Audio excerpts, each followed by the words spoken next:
Assalamualaikum warahmatullahi wabarakatuh. Selamat pagi anak-anakku kelas 4. Bagaimana kabar kalian hari ini? Semoga kita semua dalam kondisi yang sehat, tidak kurang suatu apapun. Amin ya robbal alamin. Untuk hari ini kita masih akan lanjut materi matematika, yaitu materi baru. Kalau minggu lalu kita belajar tentang statistika dasar. Nah, pada minggu ini, pada kesempatan kali ini kita akan belajar mengenai pengukuran sudut. Nah, apa toh yang sebenarnya dimaksud dengan sudut itu? Simak penjelasannya berikut ini. Sudut adalah daerah yang dibatasi oleh garis lurus yang berpotongan, di mana titik sudut ini merupakan titik pertemuan kedua garis. Kemudian dua garisnya itu disebut kaki sudut. Nah, coba kalian perhatikan gambar yang ada di depan ini. Daerah sudut itu yang dimaksud adalah yang pada gambar ini. Kemudian dua garis yang ada di sebelahnya itu dinamakan kaki sudut. Sementara titik sudut adalah pertemuan antara kaki sudut atau kedua garis tersebut. Oke, tidak bingung ya? Oke, yang selanjutnya, besar sudut adalah jarak putar dari kaki sudut yang satu ke kaki sudut yang lainnya dan berpusat di titik sudut. Contoh, semisal ini dinamakan sudut apa? Sudut lancip. Karena apa? Di bawah 90 derajat.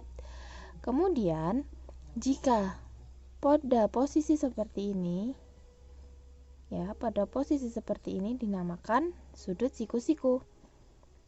Kalau kurang dari 90 derajat, ini dinamakan sudut lancip. Tapi kalau sudutnya ini lebih dari 90 derajat, misalkan ini 110 derajat, berarti ini dinamakan sudut tumpul. Nah, misalkan ini ada 60 derajat, berarti ini dinamakan sudut lancip. Kemudian jika 90 derajat, ini siku. Oke, gitu ya. Oke, kita lanjut. Untuk bagian B adalah satuan baku pengukuran sudut. Jadi ketika kita mengukur sudut itu ada satuan bakunya, tidak bisa sembarangan. Kalau kita mau mengukur jalan, mau mengukur panjang buku kita menggunakan satuan panjang, menggunakan sentimeter, menggunakan meter dan seterusnya, kilometer dan seterusnya untuk mengukur jarak.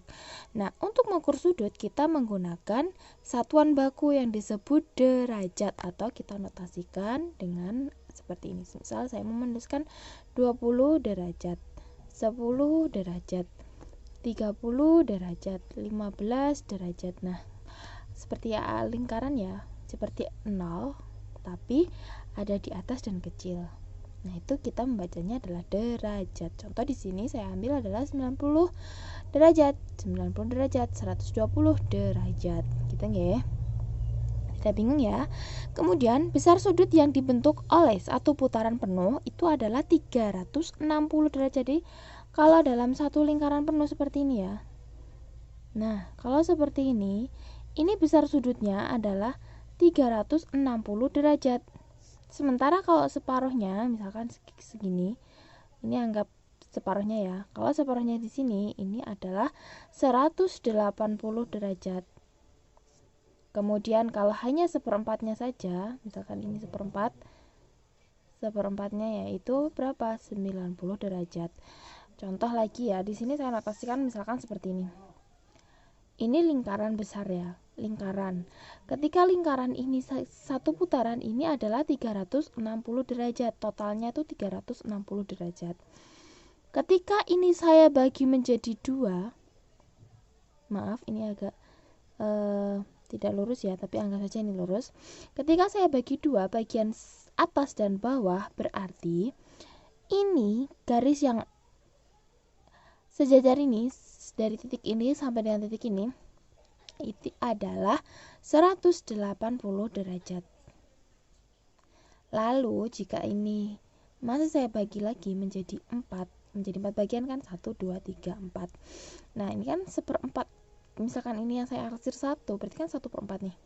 Nah, bagian yang ini, garis yang ini kan membentuk sudut siku-siku. Ketika ini membentuk sudut siku-siku, berarti ini adalah 90 derajat.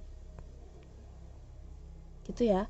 Nah, ketika 90 derajat ini, ketika saya bagi lagi seperti ini, berarti ini 45 derajat, ini 45 derajat, dan seterusnya, gitu ya.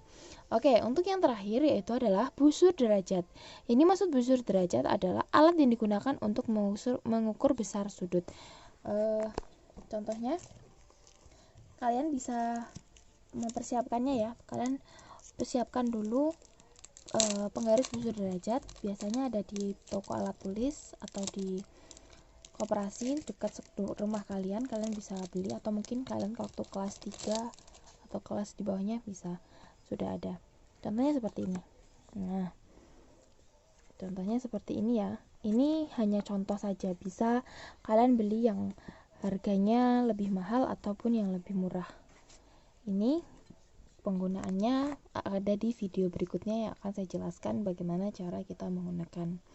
Jadi perlu kita ketahui bahwa dalam busur derajat seperti ini ada skala dalam dan skala luar.